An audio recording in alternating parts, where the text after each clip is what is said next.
Man, I love that music. Card number 119 of the 1953 Bowman color set. I couldn't help it. It's kind of built into the format. Here he is, Dale Mitchell of the Cleveland Indians. And one of the wonderful things about building this set, piece by piece, card by card, is that you get to know the players and you start to absorb some of the stories. And I'll never forget that my first impression of Dale Mitchell in this card was, gosh, he looks like somebody's grandpa wearing a baseball uniform. And of course I was wrong, and Scott Ranger Studios knows how wrong I was when I first picked up this card, because I looked up a little bit about Dale Mitchell. Dale Mitchell was a hell of a hitter. He had a .312 career batting average. And for the period between 1943 and 1960, only two hitters hit for higher averages. And I'm sure you would have heard of these two gentlemen. One of them is named Ted Williams. The other is named Stan Musial. So not bad company for Mr. Dale Mitchell. He only struck out 119 times in 3,984 at-bats and received 346 walks for an outstanding 2.91 walk to strikeout ratio, the 8th best ratio in Major League history.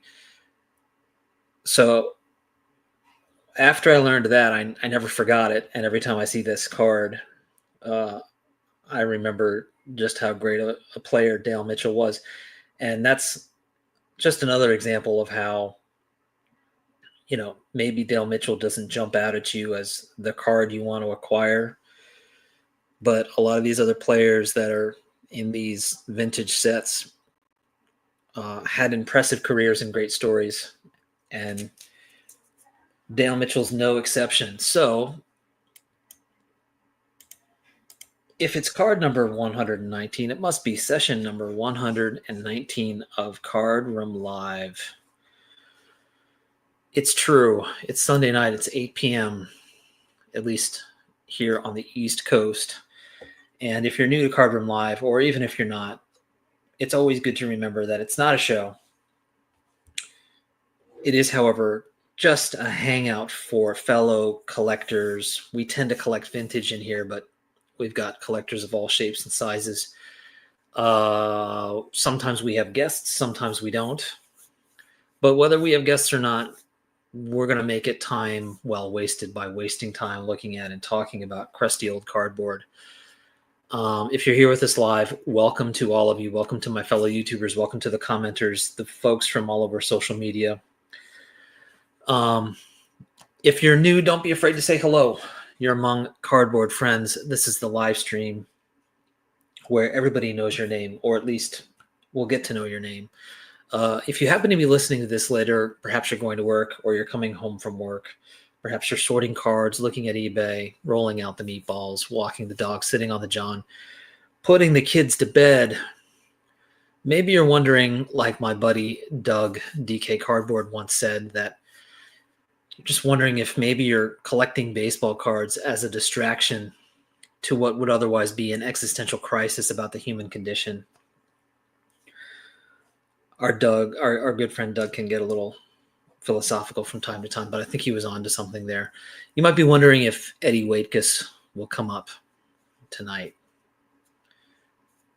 He doesn't often, but when he does, he comes up in spades. You might be wondering what other kind of Mike foolery we're going to get into. What other stuff might you all be doing when you're listening to this later? I know when you're listening to this, you're probably listening and not watching and not commenting, but if you have a great thing that you're doing when you listen to this, I want to know about it. Let me know in the comments or send me an email. You can always reach out to me at bowman53channel@gmail.com. You can also get in touch with me if you have ideas for future sessions, or if you'd like to jump on Cardroom Live and share your cards and share your stories. Everyone's welcome. Just let me know. I'm always up for new guests and new ideas and new cards to look at. You can find me on Instagram, Bowman53_Alex, and on X, 1953 Bowman Color. And of course, all that information can be located in the description below. This session of Cardroom Live is brought to you by Wheaties, the breakfast of champions.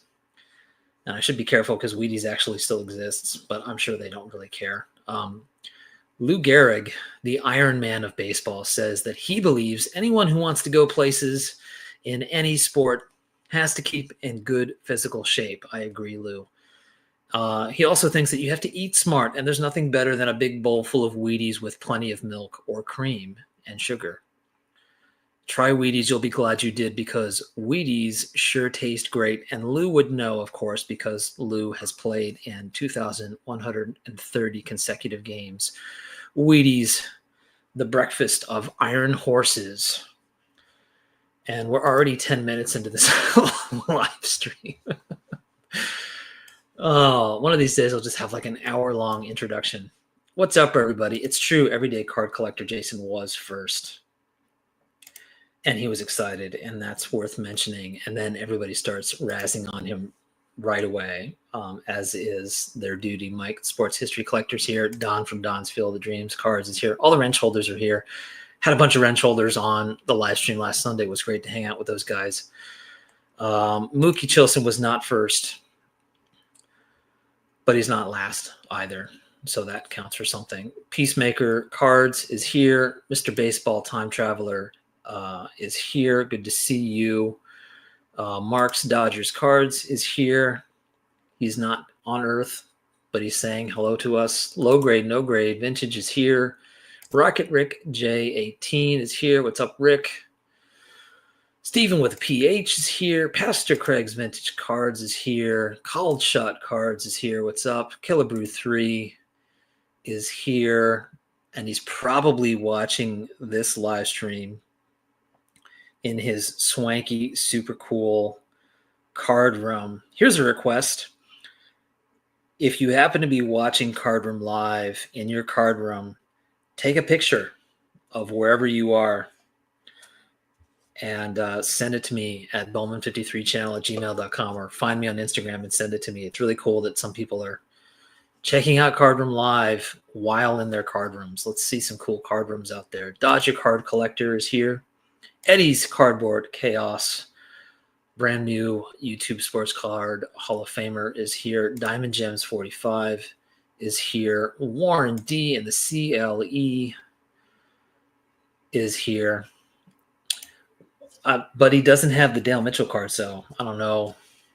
Warren, get off of the live stream and get on eBay and find Big Dale Mitchell. CRT Sports Cards is here. Hey, I'm gonna go ahead and mention it right now while I'm thinking about it. I usually don't announce guests ahead of time, but I'm gonna go ahead and announce this one just because, honestly, I don't announce guests ahead of time because I'm usually not that prepared. But I've been talking to Chris, and as of right now, Chris is scheduled to be on Cardroom Live next Sunday night. And I'm sure a lot of you guys know CRT Sports Cards, great channel, pre-war, predominantly T206. But Chris and I are not going to talk about T206, which I think is kind of interesting. But I'm not going to tell you what we are going to talk about. It'll be baseball card related, don't you worry. But it may not be about the set that everybody knows he collects. And it was his idea. I mean, I kind of got him thinking, I guess, but it was his idea. So I'm excited about that. So Chris, glad you're here. Looking forward to next Sunday.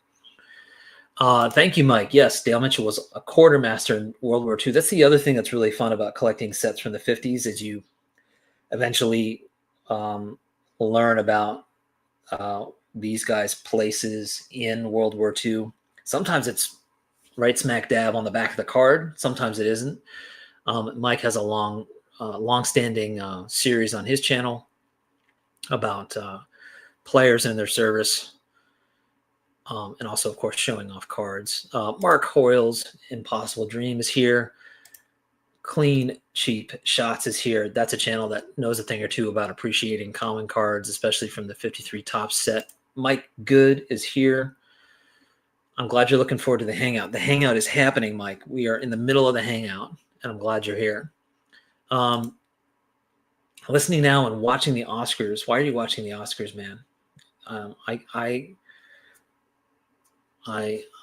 don't know what to say. I don't know what to say. Why watch the Oscars? Not much to watch there. Jacob is here. What's up? Pre-War Dreams is here. All I'm doing is sitting on the couch listening to this great live. Just finished a half marathon run. Well, I hope you're also like recovering and getting your electrolytes and whatever else you're supposed to do. Congratulations on that. Orlando is here. Mr. Collector's Dream is here. Never last. That's right. 10 minutes of fake ads before the real content, right? Imagine if I actually had like real sponsorship. Mr. John 3D 80s Kid. That's right. Sunday night is always something to look forward to in Hobbyland. Speaking of which, for collectors, don't forget, is up at 9. I'm sure you all know that. And if I'm not mistaken, Mr. Orlando is on that, and our buddy Stuke, who was with us last Sunday night, and Sammy will be on that live stream at 9 o'clock. Mr. The Card Story is here, of course, meaning Ty Cobb and Henry Aaron. Reindeer Studios. Your wife is making popcorn. Why is she not making popcorn for me? I could really use it. I'll put in a request. Kurt from Brooklyn is here. I might get through all of these comments before 9 o'clock. Yes, Chris is awesome. I only know Chris through his channel, which I've been really enjoying, but I'm looking forward to talking to Chris. Bunting cards are dumb. D-U-M, dumb. I don't agree. Everyone take a picture of them bunting and send it to Reindeer Studios. That's a great idea. That's a great idea. Bob Uecker and In Memoriam card award. I'm sorry, I read that wrong. But doesn't Bob Uecker also deserve a baseball card? Like a current baseball card? You tested positive for Oscar fever? I'm so sorry, man. Make sure you shelter in place. Don't interact with anybody. Let's see. There he is. Stu, don't waste all your time in here. You should be preparing for 9 p.m. All right, guys. So it's 8:15. I'm going to open up the live stream for anybody.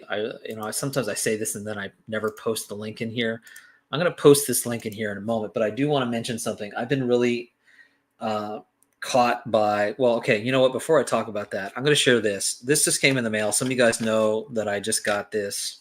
It's not a big deal, but I got excited when it arrived. And I posted this on Instagram and I sent it to a few like YouTube collector friends, which is, as some of you guys know, or I mean, you all know if you follow my channel or you sit in Card Room Live for any amount of time, a huge part of my PC is collecting sort of golden era of New York City baseball, say right smack dab in the 50s, Dodgers, Yankees, and Giants.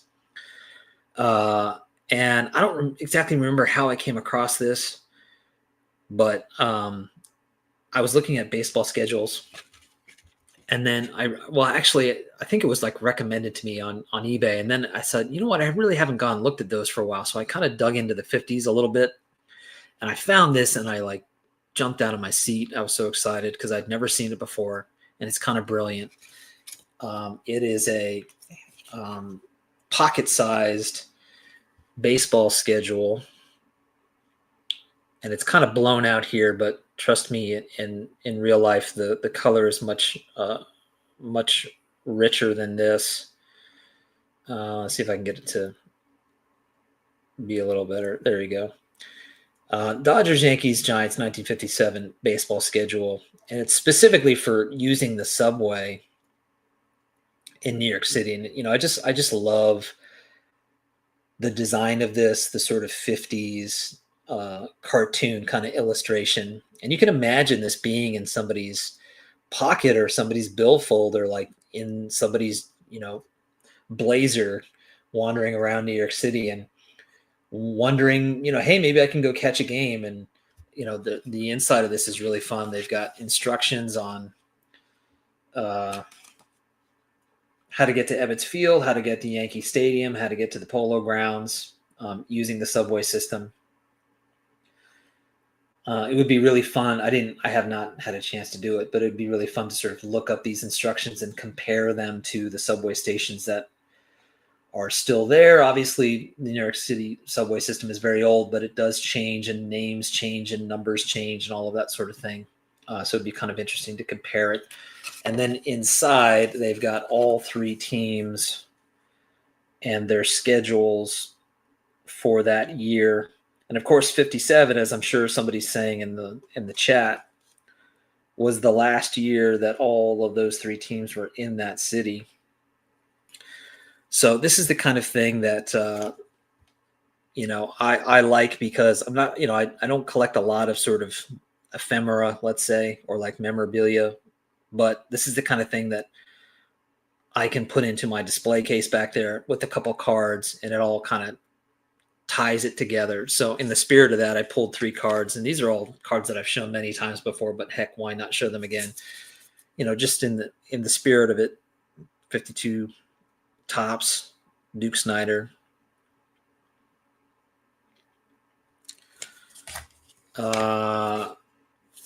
Appropriately 57 Topps, Willie Mays, right before leaving for San Francisco. And then a card from last year's National, 54 Bowman, Mickey Mantle. So I'm thinking I'm going to get this thing framed, and not going to put it on the wall, but I'll get it framed and have it sit with some cards back there in the case, and just a way to sort of tie those teams together in my display. Let's see what's going on. Lou Rock is here. Let's see sports cards. Let's see who else has shown up.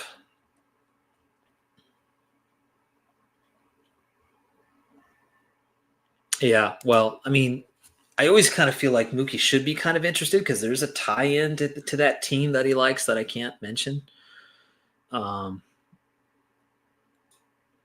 That's right. 2/3 of those subways went to nowhere in 58. Exactly. No, they went to sad places. Yeah, it is a dark side, because there's so much, right? And it's so interesting. And sometimes it's less expensive and it's really tempting, but I'm really trying to like restrict myself from going too far down those rabbit holes, because there are tons of rabbit holes out there in our hobby, and there's all sorts of tie-ins and interesting stuff, and I'm, magazines and all kinds of things. And I'm really trying to be selective of that kind of stuff, because there's great stuff out there, and I don't want to go overboard. 28 Relics is somebody, and they're here. Yeah, okay, yes. I'm starting the trend of the word ephemera. All right, I'm going to put the link in here. You tend to go down all the rabbit holes. All right, anybody wants to hop in, say hello, share some cards, share some stories, ask some questions, you're welcome to. In the meantime, you might have noticed the Lou Gehrig post today, and of course this session of Card Room Live is sponsored by Wheeze. The reason for that is because this weekend, I have not had almost any time this weekend, but maybe like a few days ago, I started reading this book. I picked this book up. When did I get this book? Like for my birth? No, not for my birthday. Maybe for Christmas. And I haven't opened it up. I started a couple other baseball books, didn't really connect with them. I started this book, and I had this feeling like if I start reading this book, I'm going to just become like a Lou Gehrig fan. And that's what has happened. I'm only, and by the way, here's my bookmark. Joe Torre, Grounding Out is my bookmark. I'm only 46 pages into this book, and I'm absolutely loving this book. I don't know if anybody else here has read this book. It's called Luckiest Man, The Life and Death of Lou Gehrig by Jonathan Eig. I'm not sure how to pronounce his last name. And I'm really, so far, really enjoying this book. It's not, it's very comprehensive. It starts from the beginning, and like I'm just at the point where he's been scouted by the Yankees, and he's been signed, and he's just made it to the team, and he's just met Babe Ruth for the first time in person. That's as far as I've gotten, which is pretty far, you would think, but I'm loving the book, and it's really engaging, really well written. It's not just the history. He's got like the author has a great way of kind of getting into the material, and it's really made me like begin to appreciate Lou Gehrig. I always have, of course. I think we all do, but it's really making me sort of more of a fan of him. I'm going to show. I pulled this off the wall. You might have noticed the hole in the wall back here. I like to show this once in a while. Here's that Wheaties panel that I got a couple years back and got this framed. Love this piece. I think it's beautiful. I think all the Wheaties designs are underappreciated. I know a lot of collectors in this chat especially appreciate the Wheaties cards. They don't often get as much attention as I think they should, because they are kind of considered not mainstream. I guess it's food and beverage, right? But I think they're just a really clever design. And this, of course, was the very first sports figure to ever be featured on a Wheaties box. And I'm forgetting if it's like 34 or 35 off the top of my head, but I knew I wanted this. This is my only playing days piece for Lou Gehrig thus far. But and this is the other thing. I knew this was going to happen as soon as I started reading this book. Like, oh gosh, I really maybe this year I want to go after his 33 Gaudy. I know he has a bunch of 33 Gaudis, but in particular, I like the full one where he's like swinging. I think they're all great, but that's the one I like the most. And I'm just kind of thinking in the back of my head, maybe I'd go after that. So I wanted to share that, and curious if anybody else has read that book or has any thoughts on Gehrig. Okay, great. D. Pyres, thanks for sharing that. Yes, it is. And it is. That's right. It is nice to see an action shot of him. I guess it. Yeah. Is it an oddball? I don't know. Whatever. Put me in the oddball jail if necessary. Really? You know what, Mike? Full disclosure: I've never seen that movie. I've seen like pieces of it, but I've never seen that film, and I really should now, right?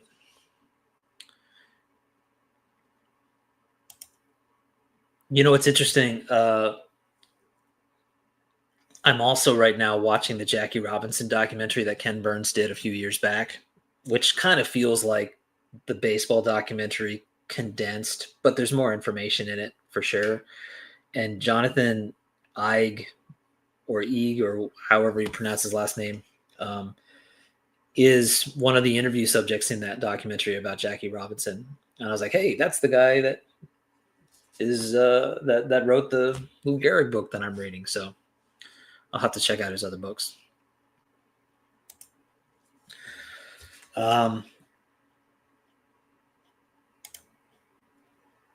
Any cards, guys? Anybody want to jump in, say hello, share a card or two? You don't have to stay the whole time, or you can if you want. On that Lou Gehrig note. I showed this fairly recently. I show it a lot. It's the Shonen Club Babe Ruth, which I picked up a few years back.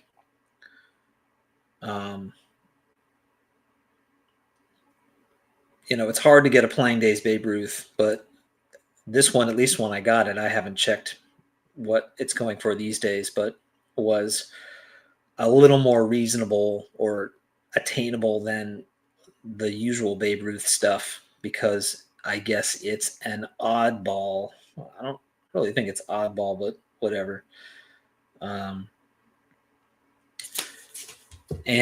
these two. So these are Yankee Stadium postcards that I'm forgetting, and maybe if Stuke is still in here and not preparing for his 9 p.m. live stream, maybe he knows, maybe some of you guys know. I think these were released sometime in the 50s and maybe for like a stretch of time, but I thought these two were really nice looking, and even though they're not Playing Days, they're still really nice to display. And it's these two guys. I especially like the Ruth, but I think the Gehrig is nice too. And it's just a nice way to get these two guys into your collection without having to break the bank. So I like to show these guys, or to display these guys with my stuff. There he is. There he is, the man himself. Lou Gehrig, The Lost Memoir, a great read of his early years. Rob, thank you very much. I will put that in. I have a feeling by the time I get through this book, I might need to move on from Lou Gehrig, but I'm going to put this down in my on my Amazon wish list. So I'm just going to read this out loud in case anybody's curious. At the tender age of 24, Lou Gehrig decided to tell the remarkable story of his life and career. He was one of the most famous athletes in the country. In the midst of a record-breaking season with the 27 Yankees, in an effort to grow his star, pioneering sports agent Christy Walsh arranged for Lou's tale of baseball greatness to syndicate in newspapers across the country. Until now, those columns were largely forgotten and lost to history. That's really interesting. So this is sort of fairly early on, and sort of compiled from something that was released in newspaper articles over a period of time. That's great. Cool. Thanks for the heads up.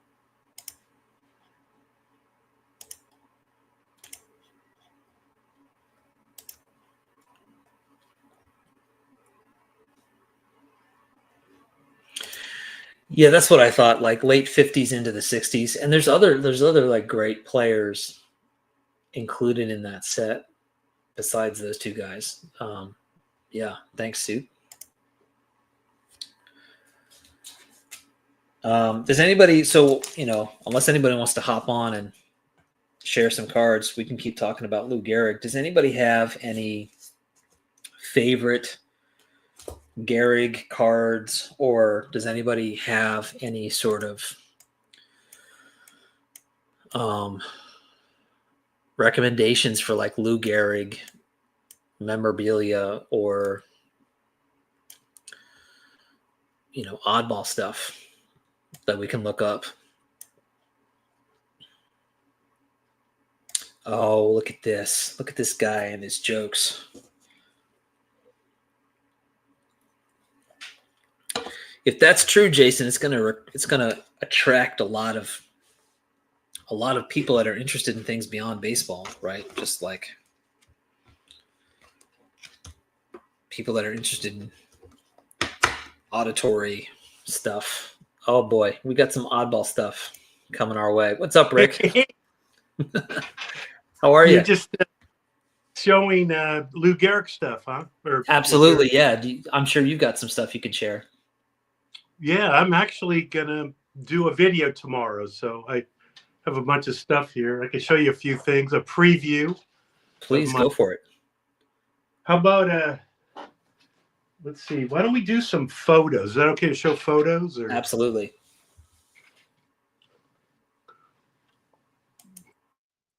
Here is Lou Gehrig in 1938, I believe. At first base here, looks like he's warming up. That's amazing. This was not planned, guys. Like Rick just has Lou Gehrig stuff sitting at his desk. This is kind of interesting. Here's Lou Gehrig in the movie Rawhide. He's signing his contract right here. Oh, that's right. And that's his agent. God, it escapes me now. Him and Ruth. What's his agent's name? Oh, I don't know. Signed up. He did all the contracts and everything for Lou Gehrig and Babe Ruth. Escapes me. But anyway, signing his contract here, and then I have a couple. Is it Christy Walsh? Yes. All right. Here he is in his rawhide and his outfit, cowboy hat. Nice. And here he is knocking him dead.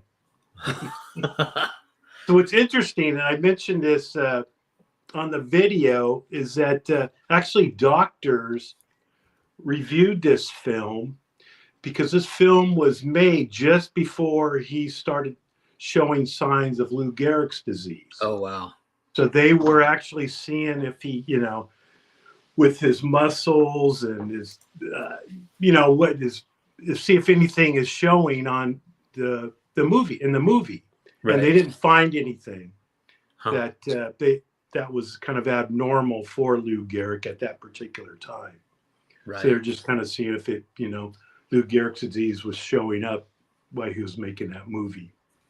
It's kind of interesting. Yeah. Let's see here. I have here's a ticket stub. And it's a memorial, July 4th, 1941. And he died a month before that, June 2nd. And I have a photo of them unveiling the monument. Yeah. And you have, let's see, you have the Joe McCarthy, his good friend, Bill Dickey, his wife, Connie Mack. Yeah.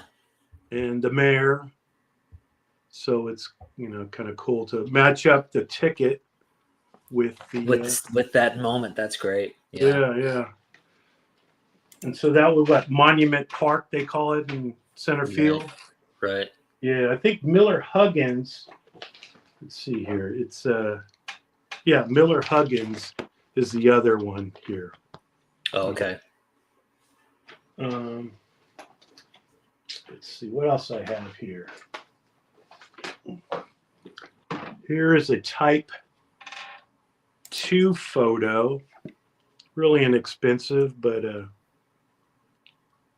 this was from the same original negative, but developed in the 80s. Oh, okay. Really inexpensive. Rick, do you have, I know you were just talking about this on another live stream. Do you have any personal, are you more excited about a Type 1 or does it matter to you? Well, for sure, but they're expensive. Yeah. Yeah. Here's a Type 1 right here. 1930s. Oh, wow. This is a snapshot. Sure. So somebody was taking a picture. See if I can get the lighting's terrible. But taking a picture. And these would be pretty expensive compared to, let's say, a Type 2 photo. Right. But like a Type 1 that some random person took in the stands, is that gonna how different is that from, say, a press photographer Type 1? Yeah, if you had a Conlon or a Bain taking the photo, it would be definitely more expensive than some snapshot. Right. But the quality of that one, as you can see, whoever took that picture, obviously the lighting wasn't very good, or how they developed it. And so you're not going to pay top dollar on something like that. But cool to have. Let's see. If I can pull out some other photos. Oh, you want to see? Look at this on the other side. That's great. That should never happen, right? That's fantastic. Okay, let me show you. How about I throw out a card here? This is a 1928 W502. Oh, wow. And they say it's hand cut, but these are not hand cut. They're similar to the Harringtons and Yinglings. Okay, 1928. It's blank back, but some of them will have a stamp here that'll have like 1 bag or 3 bag or some kind of baseball game. We really don't know the rules of it, you know. Yeah. But whoever manufactured these, produced these, is probably the same company. They just blank back, you know. That's basically the same checklist. Mm-hmm. Let's see. I have a 1936 Sporting News stamp. And what these are, cut out the newspaper. Oh, yeah. Cut out of the newspaper. And they'd be around the country, Sporting News, but you'd be the Hearst Corporation, who owned all the newspapers back then. Sure. From the Washington, D.C. newspaper to L.A. Times, the whatever. And you can find there's 500 different players probably. And Lou Gehrig would be one of them. Rick, question from somebody here. What would you imagine is the most reasonably priced Gehrig? Like, I guess from the mainstream stuff. That's a good question. Not as Goudy's, right? Not as Goudy cards. They would be expensive. What, a Goudy card just offhand? A low grade one's $2,000-$3,000 maybe. Yeah. Or a Ruth would be a low grade of one, maybe 5 or 6. So you're talking a $2,000 to $3,000 difference. Yeah. The low grade this, if you had, let's say, it wasn't in great shape, it may be a crease, you're probably talking 1,000, 1,500 for something like this. Okay. Oh God, let's see, a strip card. Oh, sure. Definitely a strip card. I would say this one would be. This is it's hard to see. It's in a 9, but if you get one, it's like in a 2 or 3. I would say the strip card would be, but definitely cheaper. I mean, you would think, I mean, they're expensive, but you would think they'd be more expensive than some of the other players out there. I don't know. Yeah. You know, if you can get a Goudy for, I mean, they're expensive, but you can find roofs for 800, some kind of a strip card to 1,500. Moogie's asking, do you have any He doesn't have a lot of cards either. Right. I was just going to say compared to other players, you know, for such a huge name. Yeah. So few cards. Yeah. So he has the Goudys or the mainstream, but he doesn't, there's not a lot of cards of his. Right. Moogie's asking. I don't have any premiums. I don't have like the butter. What's that called? The butter or something, Butterfield or butter. Oh, the Butterfinger. The Butterfinger. I don't have that. Yeah. I'm trying to find. I have another photo. So I made a video last night late, and I was so tired. I didn't put anything away. I just left it. You know, it's one of those things. And I'm just coming into this room for the first time since last night, and I saw that you were, you know, showing some roof stuff. Oh, here's one right here. This is really inexpensive. This was probably, this is from the original negative right here. Oh, wow. But it's I probably got this for like $30. That's crazy.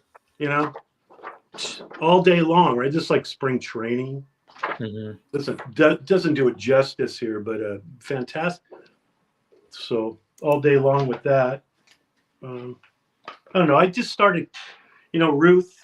I mean, Gehrig is such a great guy. Yeah. Story. He died way too young. Yeah. And my first one was at W502. I picked up. That was my first card of his, and then just over the years, he's one of the guys that you can't go wrong picking up Lou Gehrig stuff. And, Yeah, absolutely. Yeah. I've always kind of known that, and it's been in the back of my head. And now that I'm reading this book, it's really got me thinking about it. Cool. Yeah. Thanks, Rick. Hey, we got another visitor here. What's up, Andrew?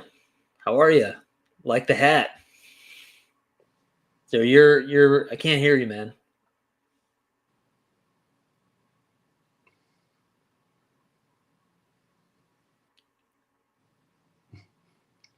Nope. Okay. He's like me. It's always unpredictable. Oh my god! But so are you? What are you collecting now? What's your? I mean, I'm all over the place. It's mostly I'm mostly in the 50s, but pre-war as well. And I've really slowed down a lot. And I was thinking, I do like to sort of like target a specific like big boy card. And I was wondering like, what's it going to be this year? And it might be Gehrig actually. He's always been on my list, but I'm just sort of realizing I want to get one. You think maybe something like a Gowdy card? Yeah, and that's the other thing too is I've been getting some Gaudis recently, like just commons, but I really love that set, and I've always wanted, if I'm gonna get a Gehrig, I think the 33, where With the he's batting pose, yeah, the 160, the yellow background one's really cool too. yes, The 34 one, yes, oh wow, great. Just it really stands out if you get one that's in pretty good shape. I mean, this one's not that great a shape, but the color is. A little paper loss on the back never hurts if you find one. Yeah, yeah, absolutely. And if you compare it against Ruth, you're going, hey, I'm saving $2,000, $3,000, $4,000. Absolutely, absolutely. So you think you're getting a deal? It's true. Andrew. Uh-oh. Are you there? Can you hear us?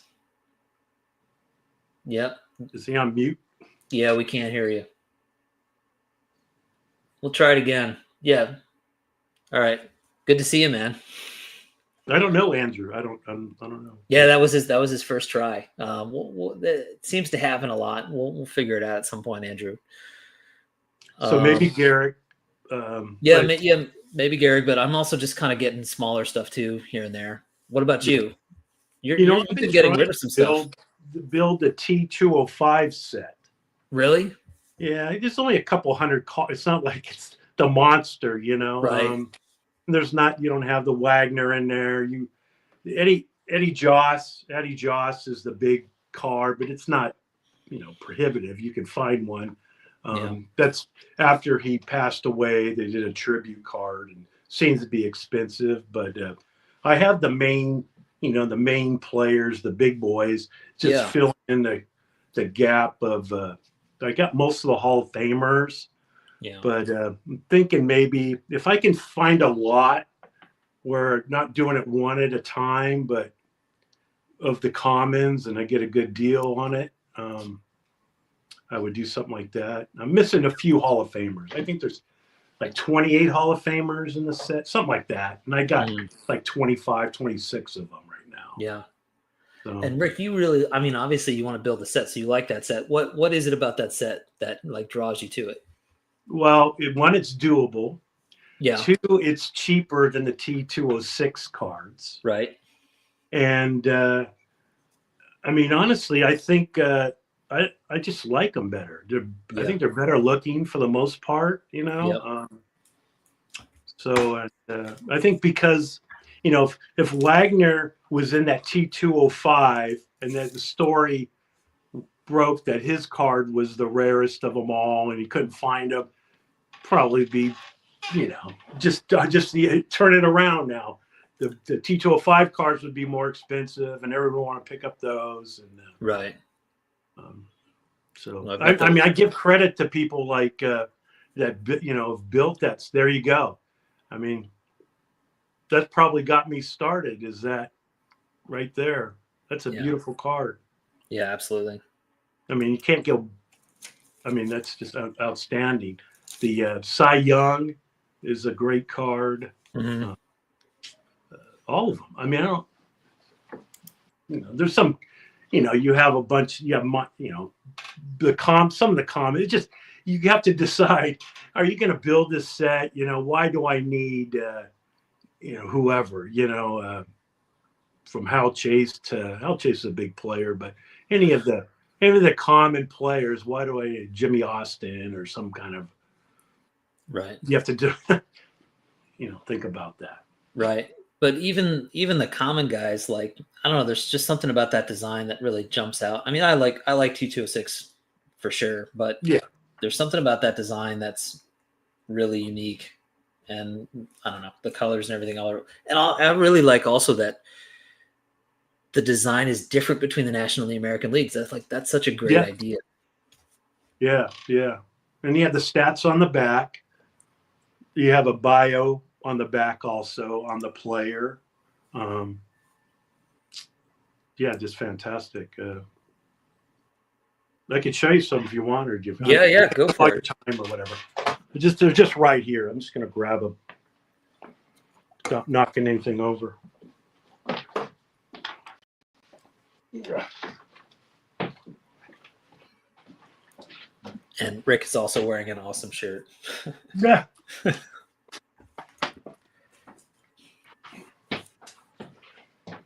So here is the Hall of Famers I have right here. Okay, awesome. And let's see here. We got Home Run Baker. Oh, nice. This one's kind of, look at this. It's it's basically paper loss, but they graded it a 2. Huh. Let's see. Hugh Jennings, the coach. Yeah. The one that stands up. Yes. Yes. He's not a Hall of Famer. Ed Cicotti, that pitched the first game of the World Series in 1919. Right. Knuckleballer. Would have been a Hall of Famer. Here's Chief Bender in my little slab here. Nice. Let's see. Get some Hall of Famers here. Oh, here's Eddie Collins. He's got 2, a mouth open, mouth closed. Oh my gosh, I didn't know that. That's great.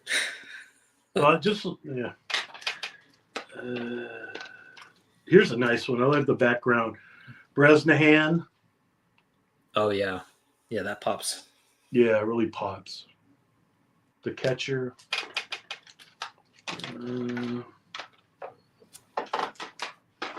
This one too. Clark Griffith.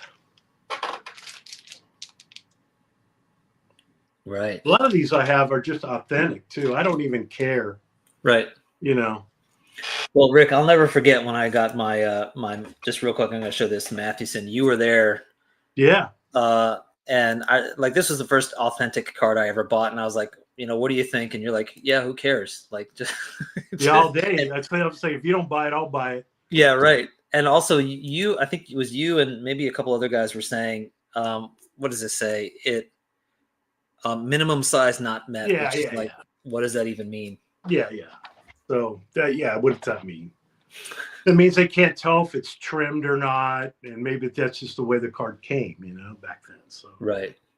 Zach Wheat. Oh, nice. This is a beauty. Zach Wheat, huh? That's a fantastic card. Mordecai Three Finger Brown. Here's one of the expensive ones, Tris Speaker. In the set.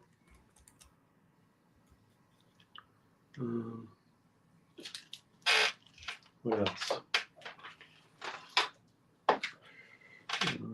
I got the silks too. I got, Oh yeah, the same, same design. yeah. Were they made? I mean, I'm gonna guess. I don't even know anything about them. Were they made by the same company? Yeah, yeah. I was gonna say they would fold them up. There would be, and you'll see every one. If you have one, you'll see the crease in which they folded it in half. Put it in the tobacco. And this is inexpensive. These are inexpensive. I love them too. yeah. You can buy Hall of Famer, literally under $100. You can buy for the most part, a Mordecai Three Finger Brown, or maybe not a Matthew scent, but and I don't have the ones more expensive. I have them in a safety deposit box. But Sure. Rick, somebody's got Mike has a question here. Did they do a silk like that matches every card that was released? So you're testing me. I don't know. Yeah. I don't know. Or maybe they just pick like bigger names. That's a good question. It's easy to look up, but after this, I'll probably look it up. Yeah, there you go. The cob. There's two different. You have the white and the colored version. So, let's see here. This would be a colored one right there. And typically it would have a backing. A colored one would have a backing, which this doesn't. They have the advertisement. And then you would have, the white one, they call it white. But anyway, two different types. Right. And the colored one would also have the advertisement on it. So down below here, you'll see Old Mill. Okay, yeah.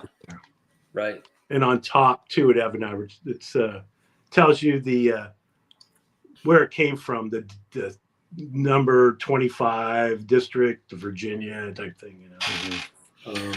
So Mark Hoyle and Peter B are saying that no, they didn't make silks for every single card. So be curious to hear like what the reasoning was.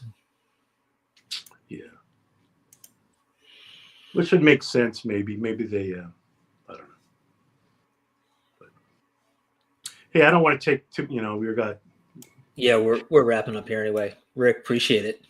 No worries, man. I love your. Well, for me, it's 5:00 here, so that's right. Yeah, gosh, yeah. Dinner time. So that's one thing nice about these live streams, things that people go on live like at 8:00 or 9:00 at night, and for me that's going to be late. But for me, it's just dinner time. There you go. But I'll let you go. Then you can wrap up yourself. And all right. Hey, thanks for just throwing me. It was just kind of funny. I had these, Perfect. these Lou Gehrig. So tomorrow I'll release the video. There you go. Yeah. I appreciate Thanks it. a lot, Rick. All right. Take care. All right, yep. Bye. Yeah, guys, if for some reason you're not subscribed to Rick Vintage Oddball Cards, make sure you do it. The guy has one of the most incredible collections and clearly a ton of knowledge. Thanks for hopping on, Rick. Come back anytime. Andrew, low grade, no grade. Sorry it didn't work out, but we will, I'm sure we'll get it fixed at some point, and maybe not next Sunday, but the following Sunday. I'm not sure anything's planned, so you're more than welcome to hop on. And that goes for anybody, by the way. You're welcome to jump on and share cards and say hello and introduce yourself to the community. But we're nearly out of time. I want to say thanks for everybody coming in tonight. Obviously, don't forget about 4 Collectors at 9 p.m. with Sammy, Orlando, and my mind just went blank. Oh, how could I forget? The wrench holder, Mr. Stuke, baseball cards and curiosities. All 3 of those guys have some serious collections. So check those guys out at 9 p.m. at 4 Collectors. Until next Sunday, when we're going to have Chris from CRT Sports Cards on Card Room Live. Thanks for joining in, everybody. If you enjoyed this live stream about nothing, hey, give it a thumbs up. It always helps. And tell your hobby friends to hang out with us at 8 p.m. every Sunday night, or at least most every Sunday night. Have a great week, everybody. And I'll see you guys next Sunday. Take care.